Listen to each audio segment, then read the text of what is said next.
My name is Harper. I'm 28 years old and run a leather shop. I married Lucas, a customer who ordered a wallet for my workshop 4 years ago. We have 3 children, Oliver, 14, and Mason, 12, Lucas's sons from a previous marriage, and Noah, our 3-year-old. Lucas owns a pizzeria. I heard his first marriage didn't work out due to his ex-wife's infidelity. I don't regret marrying him, but I'm really struggling with his 2 older boys. They just haven't been taught basic manners. Things like table manners and folding their clothes neatly. I've tried teaching them, but they don't listen, not seeing me as their mother. Thankfully, there's no sibling rivalry, as they both adore our youngest, Noah. Oliver and Mason eat a lot, so it's helpful when they play with Noah while I'm cooking. But beyond that, they seem to harbor some hostility towards me. Their speech and thought patterns are just like their father, Lucas. I thought I was marrying a reliable leader before our wedding, but he became more commanding after we tied the knot. He must have always been self-centered. Since Lucas talks to me in such a manner, the kids probably think it's acceptable. Lucas comes home late, so the kids eat dinner before him. I'm teaching Noah how to use a fork and spoon, but Oliver and Mason complain about it. Noah, you don't need to learn the correct way. As long as you can eat, it's fine. That's right, you can't eat like me with any style. This makes it hard for Noah to practice. For Noah, holding it correctly looks cooler. In private, I encourage him, and we continue practicing slowly. However, the one thing the kids look forward to is Parents' Day at school. They seem proud to have a young mom. They check what I'll wear and how my hair will be styled for Parents' Day. After it's over, they wait for me and make a show of our close relationship, but in a soft voice. We call you Mom, but we don't consider you our mother, they always say. I reply, okay, I'll keep trying until you accept me. I plan to raise them equally with Noah. Lately, Oliver, maybe in his rebellious phase, seems to disdain me, almost like he sees me as a servant. I feel a growing distance between us. Initially, I tolerated it, as typical teenage behavior, but it became too much, so I talked to Lucas. Hey, Oliver's defiance is getting out of hand. Am I supposed to do something about it? He replied, showing his usual disinterest. Frustrated by his attitude, I still insisted he take it seriously, as it's about his son and our family. Tired of my talk, Lucas said, I'm going to bed, and tried to leave. I quickly told him about Oliver's behavior. When I try to eat with him, don't come near me. Don't talk to me, he says. He also tells me, I have a real mom, so stop acting like one. And Mason copies him, which hurts. Lucas just nods while looking at his phone. Listen to me and think about it, I insisted. I am listening. Stop nagging. You're worrying about this shows you're not a real mom. If you think you're a mother, figure it out yourself. Parenting is a mother's job, right? Parenting is a responsibility of both parents. Lucas clicked his tongue and said, You make this home uncomfortable. I come home tired and need relaxation. Maybe you should let their real mom take them. As he headed to the door, I asked where he was going. To my woman's place. You knew, right? Are you cheating? I asked. You didn't know? How much do you trust me? You're so naive. He laughed, then left. That only added to my confusion and worries. Lucas didn't come back after that. Oliver and Mason continued their defiance. I searched online for how to deal with rebellious teens and tried to avoid the listed don'ts. Don't react to every reaction. Keep a watchful distance. I stuck to these. While working in my workshop, I pondered what to do about Lucas and the boys.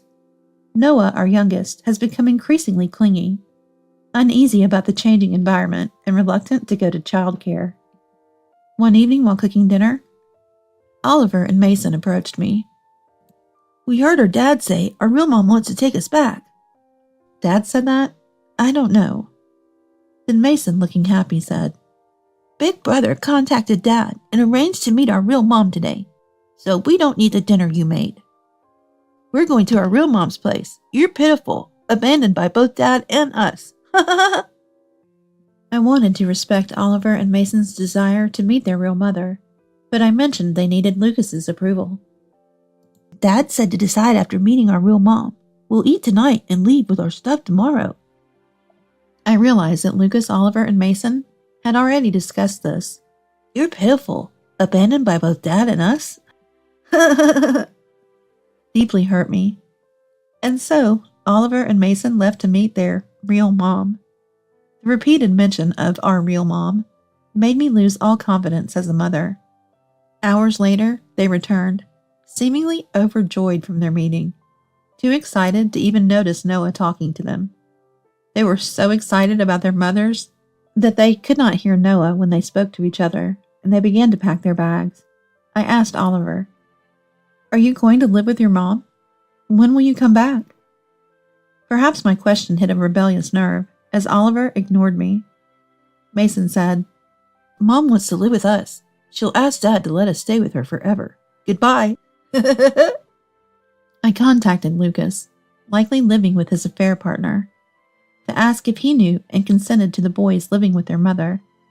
Lucas revealed that his ex-wife had long wanted the kids back, and he thought it was best to let them choose. Feeling everyone involved wanted this, I told Lucas. "Understood," I said. When I spoke to Lucas after a long time, he was calm. I wanted to confront him about living with his affair partner and our future. Lucas' response was, "Oh, I was planning to come home and talk about this. I'm living with her now. She's pregnant, so I'm taking responsibility. Let's get divorced." "Pregnant? Divorce?" I was overwhelmed by loneliness. My cherished family had long been broken. To Lucas, Oliver, Mason, and even their mother, I was just disposable. My mind went blank, tears uncontrollably flowing.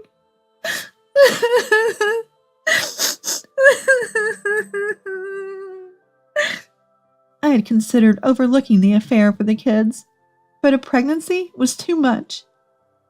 Realizing I was unloved in this marriage, my heart ached.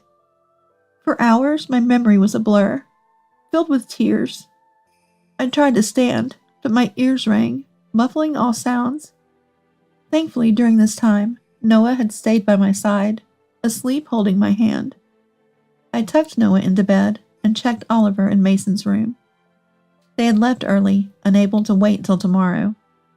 Longing for my brother Robert's voice, I called him. Robert had opposed my marriage to Lucas till the end.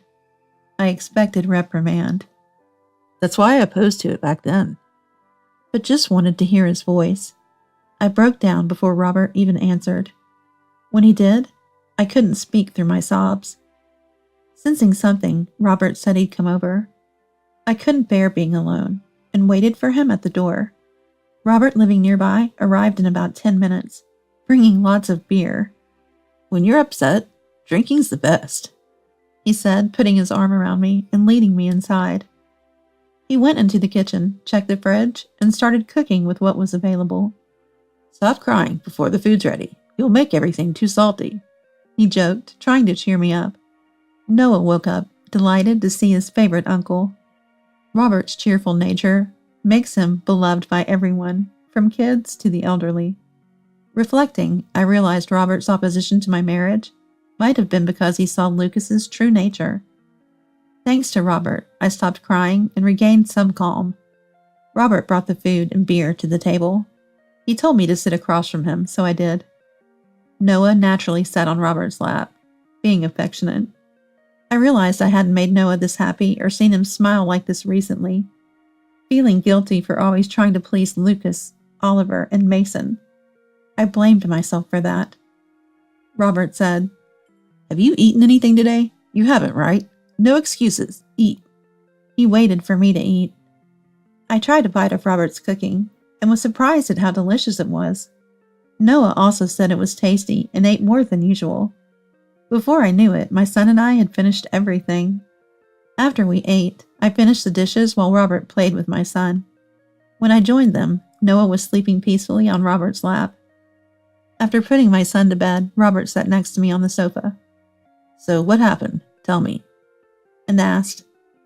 I told him everything that was in my heart, and he listened intently, nodding. After I finished, Robert asked, Is that everything? That's what I hear. Yes, I replied. Harper, since you got married, the only happiness you've had is Noah's birth, right?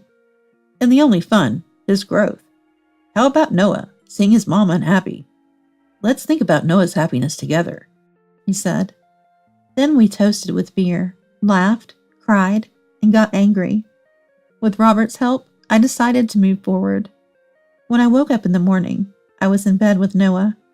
Robert had made breakfast for Noah and me before leaving a letter behind. The letter read, Harper, keep protecting Noah. I'll keep protecting you. Get ready to move. After reading the letter, I slowly talked to Noah. Your brothers and dad are gone, so you and I will move.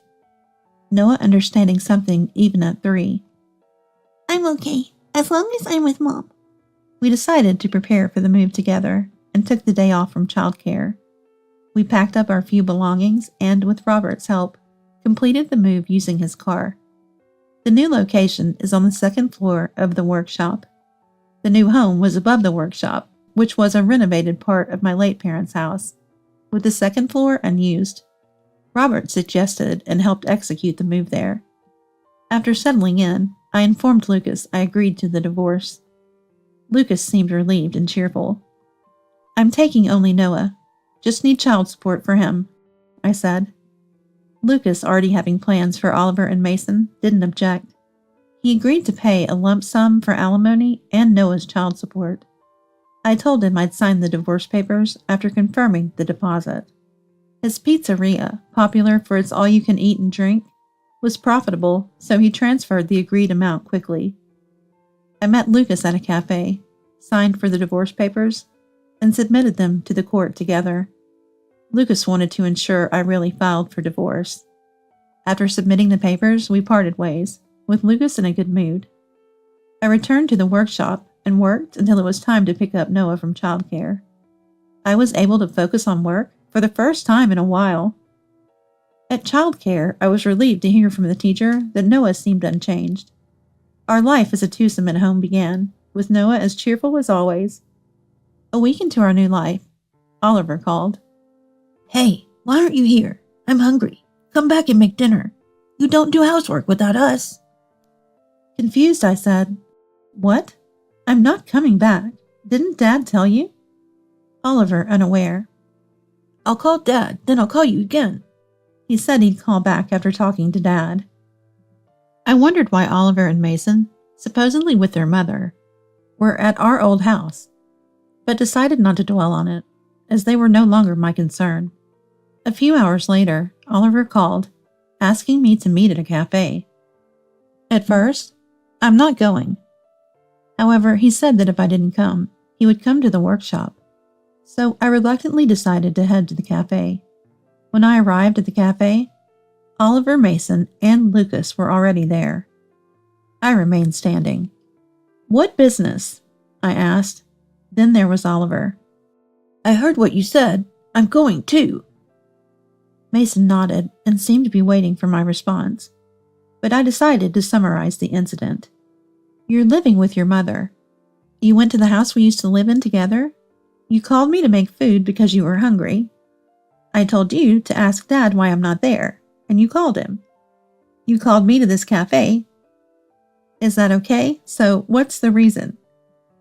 I asked, and Oliver started to tell this story rapidly. They lived with their mother, but she dumped all the housework on him and Mason and did nothing herself. Sometimes her boyfriend would come over, making them feel uncomfortable. They were told not to go to high school, but to work and contribute money to the house immediately. Regretting their decision, they ran away from their mother's house and returned to their old home, only to find it messy with laundry, dishes, and trash everywhere, leading him to call me in frustration. He called his dad, as I suggested, and learned about our divorce for the first time. Lucas said, Your mother hasn't changed, but you two wanted to live with her, right? Oliver got angry at Lucas for not telling them about their mother's true nature, saying he wouldn't have left if he had known. Lucas laughed at Oliver's anger. My current wife hates housework too, and it's a disaster. Oliver then turned to me and said, We'll live with you then. I laughed and replied, No way, you guys have changed your surname, haven't you? Didn't you know? Oliver was stunned. Well then, there's nothing more to talk about, so I'm going home. When I tried to leave, Lucas said something unbelievable. Let's go back to the original family. Harper, you and the boys can come back. I'll kick out my current wife, since she's unfit. Oliver and Mason looked at me expectantly, waiting for my answer. After sighing, I said, I only need Noah as my family. Remember what you did to me? Can you really say that after recalling everything? Who would want to return to that hell? And finally, with more anger than I expected, I said, Enough of your jokes. Now it's my turn to leave you behind. I left the cafe. As the door closed behind me, I heard the sound of glass breaking, Oliver's yelling, and Lucas shouting, Stop! I didn't look back and went home. Since then, I've had no contact from Oliver or Lucas, and I'm living happily with Noah. I asked the cafe owner what happened after that incident. The police came due to the family fight, and both father and son were taken away. The owner billed them for damages and got paid. I also learned about Lucas, Oliver, and Mason's current situation. Lucas apparently cheated again and left home. He ran his business poorly, causing food poisoning, and had to close down. Oliver and Mason went back to their mother. Lucas's new wife, who was after his money, disappeared when the money ran out. Her pregnancy was a lie. Thinking about how I was once part of such a troubled family makes me shudder. I could only be grateful to Robert for rescuing us. Thank you, Robert.